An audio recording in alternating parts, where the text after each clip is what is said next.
meja belajar ya. Ini contoh ya. Ada meja belajar ini. Nah, kebiasaan kalian di meja belajar ini apa? Kalian menaruh buku sembarangan di meja belajar. Apa betul meja ini tempat naruh buku? Betul. Betul kan? Betul, tempat naruh buku. Kemudian ada alat lain, kunci. Harus adakah kunci di meja belajar? Tidak perlu ya. Kemudian bolpen, perlu nggak? Perlu. Kemudian aqua kosong, perlu nggak? Nggak perlu. Nah, jadi ini gambaran dari ringkas yang pertama.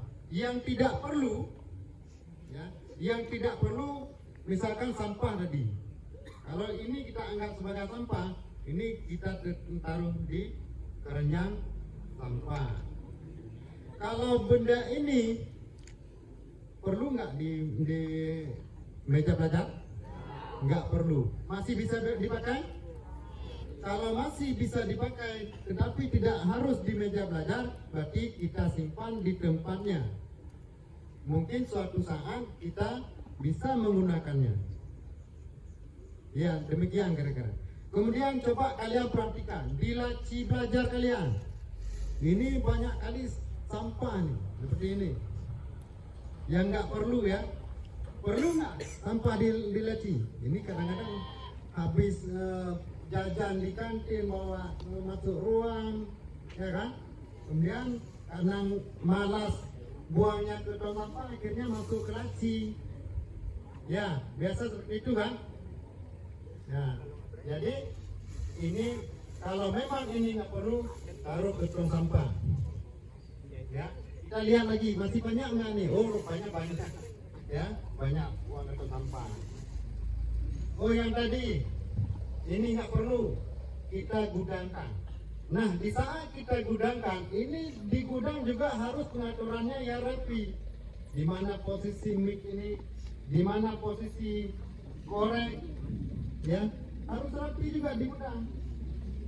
Kalau memang tidak perlu di gudang, kita rasa yang barang di gudang ini tidak perlu, berarti harus disingkirkan. Ini nggak bisa dipakai lagi.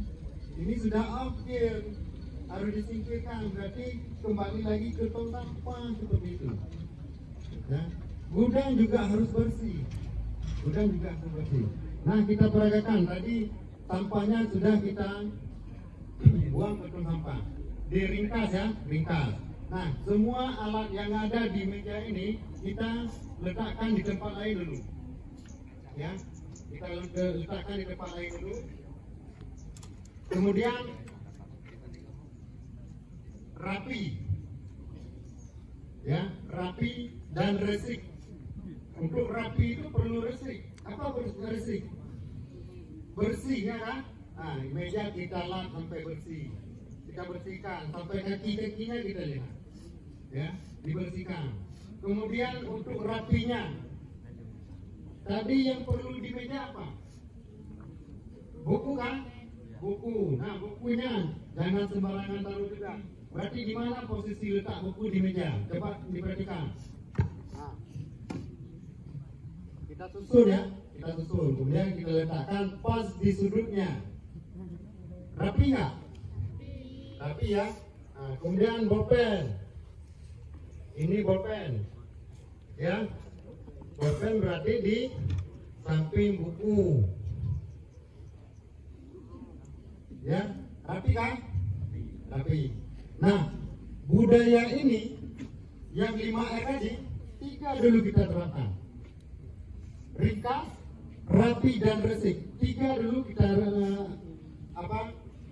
lakukan. Coba kalian nanti di kelas yang pertama perhatikan meja belajar kalian, kursi kalian perhatikan.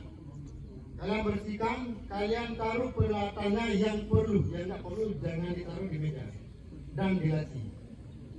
Nah, dan dibersihkan. Seperti itu kira-kira.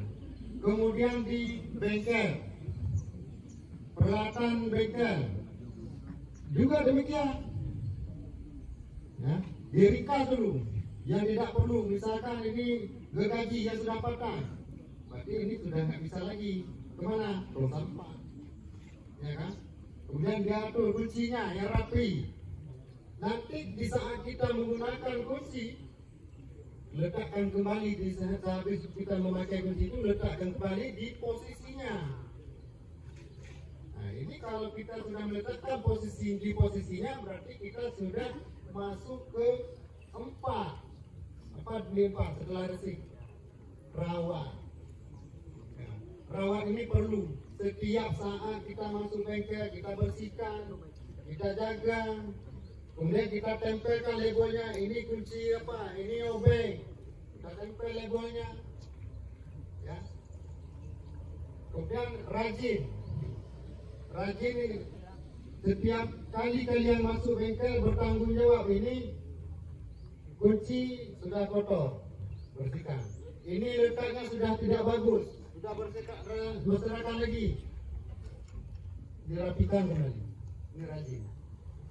Tapi kita di sekolah di SMK Negeri 1 Kaliantor, coba kita pelajari dulu yang 3 dulu. Kita yang tidak menuntut yang duanya ini nanti menyusul.